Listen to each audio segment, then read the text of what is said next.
Assalamualaikum warahmatullahi wabarakatuh anak-anak. Alhamdulillah kita ketemu lagi ya. Semoga ujiannya masih semangat terus ya. Hari ini kita masih belajar sejarah hidup para tokoh-tokoh hebat lagi. Nah, kalau sebelumnya kita sudah belajar tokoh pendidikan, pejuang Islam, hari ini kita akan mengenali ilmuwan Islam yang mendunia. Terutama di bidang sains. Nah, salah satunya yaitu Bapak Al-Biruni. Wah, ternyata nama sekolah kita itu berasal dari nama guru semua ilmu yang hebat di dunia. Selain itu masih ada tokoh-tokoh yang lainnya lagi yang tak kalah hebatnya. Untuk lebih jelasnya, kita simak bersama yuk videonya. Assalamualaikum warahmatullahi wabarakatuh. Ketika mempelajari sejarah peradaban Islam, sulit rasanya tidak takjub dan kagum pada prestasi ilmuwan dan intelektual muslim di masa lalu. Dari ilmu kedokteran, matematika, filsafat, seni, hingga fisika. Di masa keemasannya, umat Islam berada di garis terdepan hampir dalam semua cabang keilmuan. Mereka mempelopori penemuan-penemuan baru dan membangun keilmuan yang belum pernah dibangun sebelumnya. Nama-nama seperti Ibnu Haytham, Ibnu Khaldun, dan lain-lain melayang di pikiran ketika berbicara tentang kehebatan ilmu pengetahuan Islam. Salah seorang yang berada di kelompok elit ilmuwan terbesar sepanjang masa adalah seorang polimet Persia Muslim, Abu Rayhan Al-Biruni rahimahullah. Ia hidup pada rentang tahun 973 sampai 1048 Masehi. Ia menghabiskan sebagian besar hidupnya di Asia Tengah dan anak benua India. Sepanjang karirnya, Al-Biruni menjadi ahli dalam berbagai cabang keilmuan, termasuk sejarah, fisika, matematika, astronomi, linguistik, bandingan agama, dan ilmu bumi. Meskipun tidak kepastian dunia politik Islam terjadi di masanya, ia mampu menghadapinya dan menjadi salah satu ilmuwan terbesar sepanjang sejarah. Al-Biruni lahir pada tahun 973 Masehi di Provinsi Khurasan, di timur Laut Persia. Sama seperti anak-anak lain di masanya, ia dididik di usia muda, belajar bahasa Arab dan bahasa Persia, ilmu-ilmu Islam yang mendasar, dan ilmu pengetahuan alam. Awalnya ia menikmati kajian matematika dan astronomi. Di kemudian hari, ia menjadi seorang spesialis dalam dua bidang ilmu ini. Ia adalah seorang astronom terkemuka. Di usia 20 tahun, ia pindah jauh dari daerah asalnya demi menimba ilmu pengetahuan. Selama 3 tahun ia melakukan perjalanan di seluruh Persia, belajar dari para ilmuwan tentang berbagai cabang ilmu pengetahuan. Akhirnya pada 998, ia menetap di Zurzan menjadi pegawai pemerintah setempat. Selama 10 tahun berikutnya, ia tinggal di kota kecil di wilayah tenggara Iran. Di tempat inilah, ia melakukan penelitian, menulis buku, dan semakin banyak belajar. Selama waktu tersebut, ia menulis sebuah karya monumental yang mengkaji tentang sejarah peradaban kuno di tengah pengaruh silih bergantinya kerajaan. Buku itu sebagai penanda yang jelas bahwa di masa depan Al-Biruni akan menjadi seorang ilmuwan yang menguasai berbagai cabang keilmuan, lebih dari sekedar buku sejarah, karena buku merevolusi sejarah sains, astronomi, budaya, dan juga menjelaskan peristiwa sejarah. Dengan produktivitasnya di Zarjan, Al-Biruni menjadi salah satu ilmuwan utama di zamannya melalui karya-karyanya. Al-Biruni tidak merampungkan beberapa karya monumentalnya, hingga ia pindah ke Ghazni, sebuah wilayah yang berada di bawah naungan Sultan Mahmud. Di masa itu, Ghazni adalah sebuah kota yang besar, sebuah kota yang sekarang menjadi wilayah Afghanistan. Kerajaan Sultan Mahmud membentang jauh melampaui perbatasan Afghanistan modern. Wilayah sekarang meliputi Iran, Pakistan, dan India. Di kerajaan yang kuat ini, Al-Biruni memiliki sumber daya dan kemampuan untuk menunjukkan apa yang ia mampu lakukan. Sultan Mahmud memulai ekspedisi militernya ke India dengan sangat rapi. Tujuannya adalah melindungi pengaruhnya di sana. Kebiasaan Sultan Mahmud dalam ekspedisi militernya adalah mengejak serta Al-Biruni. Hal ini menjadi keuntungan tersendiri bagi Al-Biruni. Ia bisa mengenal berbagai bahasa, budaya, dan agama yang ada di India. Mendapatkan anugerah kecerdasan yang mampu melahirkan ide-ide baru dengan mudah. Al-Biruni dengan cepat berhasil menguasai bahasa Sanskerta dan bahasa liturgi Hindu. Kemampuan ini membuka hasanah pengetahuan baru.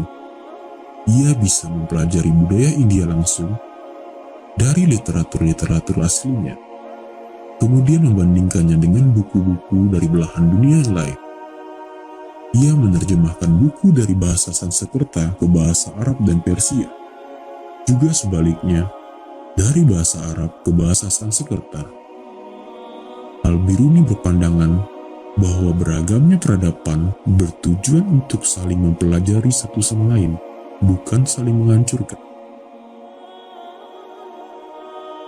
Karena kemampuannya membaca teks-teks Hindu kuno, Al-Biruni mampu mengkompilasi sebuah ensiklopedia sejarah India kuno yang dikenal dengan Kitab Tarikh al-Hind atau Ensiklopedia Sejarah India. Menariknya, banyak kabar tentang India kuno yang diketahui orang-orang masa kini berasal langsung dari buku Al-Biruni. Tarikh al-Hind lebih dari sekedar memberitahu membaca tentang India kuno. Namun buku ini juga merupakan fakta bahwa Al-Biruni mampu mengumpulkan begitu banyak ilmu yang berbeda untuk memahami latar belakang peristiwa sejarah. Buku ini adalah jendela untuk mengetahui falsafah India, geografi, dan kebudayaannya. Al-Biruni menenggelamkan diri dalam kajian untuk memberi hadiah pada dirinya akan sebuah pemahaman yang lebih baik tentang sejarah India. Dengan demikian, Tarikh al-Hind benar-benar dapat dianggap sebagai salah satu buku pertama di dunia antropologi, studi masyarakat manusia, dan perkembangan mereka. Selain menjadi expert dalam sejarah dan budaya India, Al-Biruni juga berhasil menentukan waktu yang tepat untuk membuat gebrakan ilmiah. Banyak ekspedisi yang ia lakukan sangat membantunya melihat dan mengenal variasi geografis dari sumber aslinya. Teori yang ia terapkan juga berhasil membuat mereka terhubung dengan menganalisis berbagai jenis partikel tanah di Sungai Gangga dari sumbernya hingga ke Teluk Benggala. Al-Biruni merumuskan teori tentang erosi dan bagaimana proses terjadinya pembentukan tanah, terutama mencatat peran air dalam proses ini. Dalam kajian studi terkait, ia menemukan fosil-fosil kuno hewan laut di pegunungan yang memutus wilayah Hindia dari seluruh wilayah dunia, Himalaya. Tampaknya tidak mungkin bahwa siput dari laut terdalam, kerang, dan yang lainnya melakukan perjalanan ribuan mil ke daratan hingga ke kaki gunung. Dari sinilah Al-Biruni sampai pada kesimpulan bahwa pada suatu masa pegunungan Himalaya pasti pernah menjadi dasar laut, dan sekarang berpindah ke titiknya saat ini telah jutaan tahun. Kajian ini secara langsung memberikan pemahaman di era modern ini tentang lempeng tektonik, bagaimana benua bergerak dan bergeser dari waktu ke waktu. Al-Biruni juga mempelopori bidang geologi karena ia berhasil mengumpulkan, menganalisis, dan menyusun ratusan logam dan permata. Ia mampu menggambarkan sifat-sifat mereka, bagaimana mereka dibuat, dan di mana benda-benda itu dapat ditemukan. Bukunya yang mengkaji tentang permata menjadi standar untuk memahami batu berharga selama ratusan tahun. Al-Biruni terus mengecap pencapaian yang luar biasa hingga awal tahun 1000-an. Ia melakukan penelitian di bidang-bidang seperti bagaimana bumi berputar pada porosnya, bagaimana sumur dan sumber-sumber air membawa air ke permukaan, menggabungkan statika dan dinamika ke dalam studi mekanika, mencatat garis lintang dan bujur dari ribuan kota sehingga memungkinkannya untuk menentukan arah kiblat setiap kota, meneliti sifat optik dari bayangan yang berguna untuk menghitung atau memperkirakan kapan masuk waktu sholat-sholat yang 5 waktu, membuat pemisahan atau diferensiasi astronomi ilmiah dari astrologi tahayul. Selama 75 tahun masa hidupnya, Al-Biruni berhasil merevolusi banyak tradisi keilmuan. Saat ia meninggal pada tahun 1048, ia telah menulis lebih dari 100 buku, yang saat ini banyak yang telah punah. Kecerdasan dan penguasaannya terhadap berbagai cabang keilmuan dan kemampuannya untuk mensinergikannya berhasil melahirkan pemahaman ilmu yang lebih baik sesuai dengan fungsinya. Hal ini juga menjadikan termasuk di antara para ilmuwan muslim terbesar sepanjang masa. Kehadirannya membantu keilmuan cendekiawan muslim di masa lalu untuk mengoptimalkan batas pengetahuan, membangun batas baru, juga berfungsi sebagai bukti nyata bahwa para ilmuwan bisa mencapai kemampuan terbaik di tengah ketidakstabilan politik, konflik, dan ketidakjelasan kondisi. Dalam keadaan demikian, para ilmuwan bisa melakukan penelitian yang mengubah dunia dan membuat penemuan luar biasa.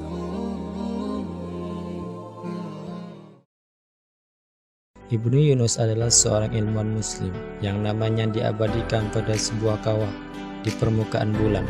Tentu bukan tanpa sebab.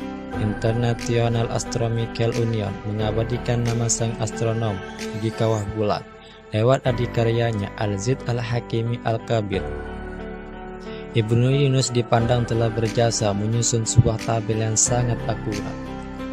Ibnu Yunus tercatat melakukan observasi astronomi selama 30 tahun dari 977 hingga 1003 Masehi yang dikasihkan untuk kedua khalifah dengan menggunakan astrolabe yang besar hingga diameter 1,4 meter. Ibnu Yunus telah membuat lebih dari 10.000 catatan mengenai kedudukan matahari sepanjang tahun. Ibnu Yunus adalah seorang ilmuwan Islam yang terkenal di Mesir.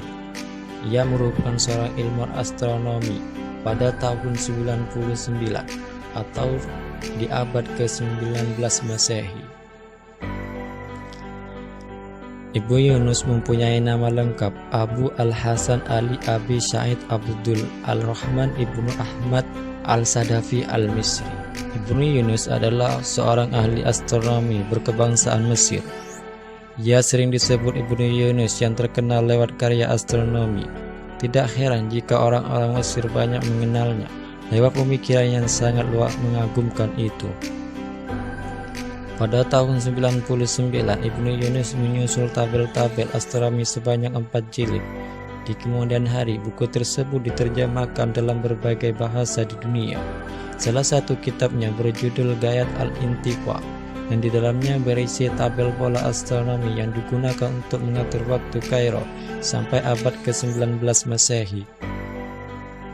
Menurut sejarah, Ibnu Yunus merupakan orang pertama yang menggunakan bandul sebagai alat ukur waktu di abad ke-10 dengan akurat dan tepat waktu. Ibnu Yunus merupakan penemu kuadran berlubang alat pengukur gerak bintang. Penemuannya yang terpenting ialah pendulum atau dikenal bandul ayunan yang digunakan untuk mengukur detik-detik waktu dalam observasi benda-benda angkasa. Ia juga dapat menjelaskan mengenai 40 planet, menyaksikan 30 gerhana bulan, serta menjelaskan tentang konjungsi planet Venus dan Merkurius pada rasi bintang Gemini. Ibnu Yunus sangat terkenal dengan adikaryanya yang berjudul Al-Zid Al-Hakimi Al-Kabir. Kitab yang ditulisnya itu mengupas tabel astronomi, sebuah hasil penelitian yang sangat akurat. Menurut Sverlund, kitab yang ditulis Ibnu Yunus terbukti kebenarannya. Sayangnya kitab yang fenomenal itu kini tak lagi utuh, hanya tersisa sebagian saja. Kitab itu ditulisnya untuk mempersembahkan kepada Khalifah Al-Hakim. Kitab yang ditulisnya itu begitu populer di era kejayaan peradaban Islam. Dalam bidang astrologi, ia membuat berbagai prediksi dalam tulisan yang dirangkum dalam kitab Buluh Al-Umniyah. Sebagai seorang peramal, Ibnu Yunus sempat memprediksi hari kematiannya. Meski badannya sangat bugar, pada tahun 1009, ia meramal dirinya akan meninggal 7 hari lagi. Sejak itu ia membaca Al-Quran berulang-ulang, hingga akhirnya ia meninggal pada hari yang diprediksinya.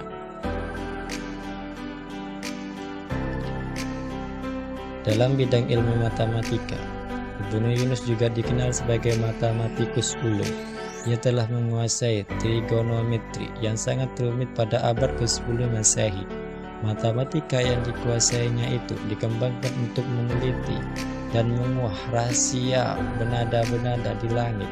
Ia memadukan matematika untuk mengembangkan astronomi. Salah satu buktinya, kitab Al-Jiz Al-Hakimi Al-Kabir yang ditulisnya berisi ratusan rumus yang digunakan dalam spherical astronomy. Sang ilmuwan telah memberi inspirasi dan pengaruh bagi astronom di dunia muslim maupun barat. Salah satu astronom muslim yang terkemuka yang banyak menerapkan buah pemikiran Ibnu Yunus adalah Al-Tusi. Lewat Ilhan Zid yang ditulis Al-Tusi, hasil penelitian Ibnu Yunus tentang bulan dan matahari masih tetap digunakan.